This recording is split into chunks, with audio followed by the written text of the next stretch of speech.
This story has been used as a club in many ways throughout the history of people reading the story.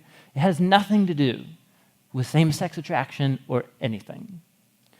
Gang rape was, and still is today, a practice that's done in most typically in looser structured tribal societies.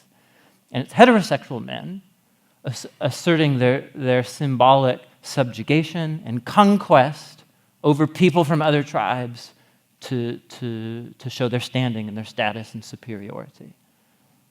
And that's what's happening. In other words, the story of what happens in Sodom and Gomorrah is about pride, injustice, and corruption of the human heart.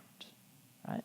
And here's what's even more interesting. If you actually look elsewhere in the Bible to see descriptions of what Sodom and Gomorrah were like, you actually have a couple different descriptions. So one of them is in the prophet Ezekiel, for example, and I just think it's important to address this, so I want to show you the words themselves. Here's how Ezekiel describes the culture of Sodom and Gomorrah. He says, "This was the sin of Sodom.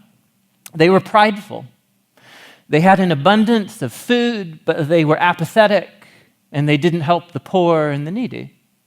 They were proud, and so they did things that were detestable to me, so I did away with them, as you have seen." Jeremiah had something very similar to say. "Among the prophets of Jerusalem, I have seen something horrible. They commit adultery, they live a lie. They strengthen the hands of evildoers so that not one of them turns from their wickedness. They are all like Sodom to me.